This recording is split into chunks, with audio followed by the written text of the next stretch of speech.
Welcome to livingpianos.com. Robert Estrin here with the question, is playing practicing? Many of you have watched my videos know that I have drawn a red line that should not be crossed till you know, are you playing or are you practicing? And yet here I have this question, is playing practicing? And there's actually a nuanced answer to this question.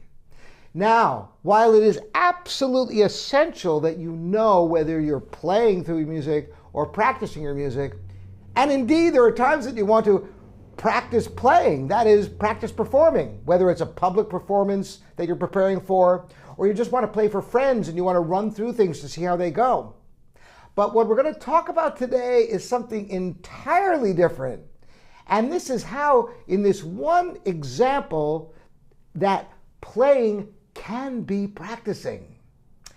An example I'd like to give to you is when you play a performance, as I said, whether it's a formal recital or just playing for friends, particularly if you record the event, going back and listening to what you did or remembering how the performance went, what went well, what things maybe you need to work on, and insights you may have gained during the performance that you'd like to explore further can be an invaluable experience where, yes, indeed, playing is practicing. Because what is practicing? I've talked about this so much. Aside from the physiological aspect of strengthening your hands and learning how to negotiate passages and finger work, chords and such, practicing is really a mental activity. And so anything that involves the thought process about playing is practicing.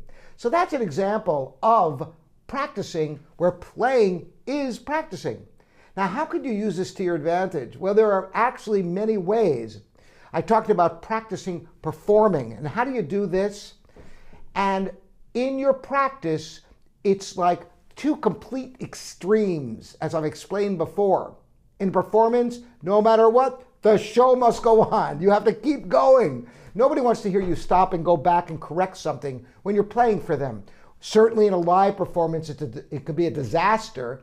But even playing informally for family or friends, it ruins the whole experience. They're kind of listening along and it's jarring. But in practice, you want to stop whenever there is an error and correct it and solidify it and be methodical about it. But this idea of playing can be practicing. How do you achieve this? Well, you do, just as I've described before, a practice run-through of a piece. And you don't stop. You make it like a performance. Even record it. You can put your phone up there. It doesn't matter. Just to have something you can refer to, listening back with the score, maybe circle trouble spots or ideas you may gain, stop the recording for a moment, take notes. And this could be incredible experience for strengthening your performance. And indeed, this is an aspect where playing can be practicing. But normally, remember that red line. Practicing is on one side, playing is on the other side, and they are diametrically opposed. Where in playing, you want to keep going no matter what, to keep the continuity of the performance. And in practice, generally, with the exception I've outlined for you, you want to stop and make corrections and solidify, double check the score, work through the passage, connecting it with the previous passage, getting that secure, then going back to the beginning and seeing if you could pass all of the trouble spots.